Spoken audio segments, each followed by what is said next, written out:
जंसुराज ने मुसलमानों का नब्ज टटोलना शुरू कर दिया है। इसके लिए पार्टी ने जबरदस्त रणनीति बनाई है। चुनावी रणनीति के चाणक्य माने जाने वाले प्रशांत किशोर मुसलमान मतदाताओं तक ये पैगाम पहुंचाने में जुटे हैं कि बीजेपी के डर से आरजेडी को वोट करने की मजबूरी अब मुस्लिमों के साथ नहीं, क्योंकि जात पात और मजहब से ऊपर उठकर जनता की मुश्किलों का हल निकालने को तैयार बैठी जंसुराज पार्टी मुसलमानों की पहली पसंद बन सकती है। 30 बरस से विकल्प नहीं होने की वजह से लालू के डर से भाजपा को और भाजपा के डर से लालू को लोग वोट देते थे। अब उनके सामने एक नया सशक्त ईमानदार विकल्प जंसुराज का दिख रहा है। इसीलिए आप देख रहे हैं कि सारे लोग चाहते हैं कि बिहार में अब नवंबर में नई सरकार बने, जनता का राज कायम। नीतीश कुमार के जदयू को वोट करने वाले पसमानदा समाज के अलावे मुसलमानों का वोट आमतौर पर बिहार में आरजेडी के साथ मजबूती से बंधा रहा है। साल 2020 के विधानसभा चुनावों में राष्ट्रीय जनता दल ने 17 मुस्लिम उम्मीदवार मैदान में उतारे थे, जिनमें से केवल 8 को कामयाबी हासिल हुई है, जबकि 2015 में आरजेडी के 11 मुस्लिम विधायक थे। वहीं 2020 में कांग्रेस ने अपनी 70 सीटों में से 10 मुस्लिम प्रत्याशी मैदान में उतारे थे, जिनमें से केवल 4 ही जीत पाए।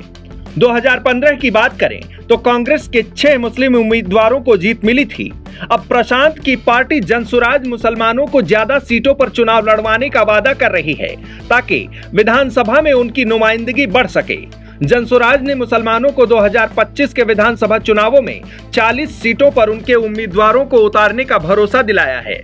जंसुराज से उन लोग को एक उम्मीद है, क्योंकि आज तक तो राजद को वोट देते आए बीजेपी के विरुद्ध में, लेकिन आज उन्हें जंसुराज एक विकल्प के रूप में सामने आया है और वो लोग खुल के बोल रहे हैं कि मैं जंसुराज का सपोर्ट करूंगा। और जहां तक मेरी बात, मैं यही की बेटी और बहू हूँ, इन्होंने हमें हमारे सर पे हमेशा आशीर्वाद रखा है। मेयर में भी मैं खड़ी हुई थी, सब लोग का जैसा कि उन्होंने बताया कि वो बहुत ही सपोर्ट किए हैं और इस बार भी इन लोगों ने मेरे साथ मिलजुल के ये लोग सपोर्ट कर रहे हैं। इनका आशीर्वाद मुझे भरपूर मिल रहा है। जंसुराज से बहुत ही खुश है मुस्लिम भाई लोग कि इनको उम्मीद है कि ये आएंगे तो ये बहुत अच्छा काम करेंगे, मुस्लिम लोग को भी आगे बढ़ाएंगे।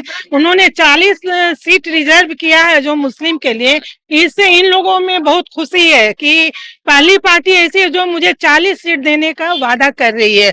आमतौर पर बिहार का पसमानदा मुस्लिम समाज नीतीश कुमार के साथ खड़ा रहा है, लेकिन उनकी नुमाइंदगी विधानसभा में नहीं है, क्योंकि जेडीयू ने 2020 में जो 11 मुस्लिम प्रत्याशियों को मैदान में उतारा था, उनमें से कोई भी जीत नहीं सका। जबकि 2015 के चुनाव में जेडीयू के टिकट पर 5 मुस्लिम विधायकों ने जीत हासिल की थी। माना जा रहा है कि नीतीश से मोहभंग के बाद मुसलमानों का ये वर्ग जंसुराज का दामन थाम सकता है। जी हाँ, हमारे उनको सुनते हैं, उनसे हम मानसिक रूप से उनका समर्थन करते हैं। समय आएगा तो और भी समर्थन हम लोग करेंगे। हमारे वर्ग के जो लोग हैं, व्यक्ति विशेष हैं, जो बच्चे हैं, उन पर उनको ध्यान देना होगा, उनको आगे बढ़ाने के लिए। अब बदलना है, बदलेगा और बदलता रहेगा। जंसुराज पार्टी ने मुस्लिम मतदाताओं तक पहुंचने की मुहिम अभी से तेज कर दी है। नमाज के बाद मुसलमानों से पार्टी के नेता मुलाकात कर मेलजोल बढ़ा रहे हैं और उन तक प्रशांत किशोर के पैगाम पहुंचा रहे हैं। ये काम इतनी शिद्दत से किया जा रहा है कि सियासी मसलों में दिलचस्पी नहीं रखने वाले मुसलमान भाई भी प्रशांत को पहचानने और जानने लगे हैं। बहुत अच्छा काम कर रहे हैं और देखिए जो है जनता उनको जो है ऊपर लाएगी।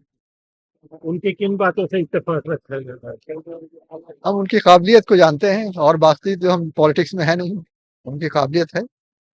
वो पहले तो इन लोगों के सब सरबर ये थे, कंसल्टेंट थे, पॉलिटिशियन। पॉलिटिक्स में इन लोगों को नीतीश कुमार को और फिर जो है मोदी जी को उन्होंने किया सब।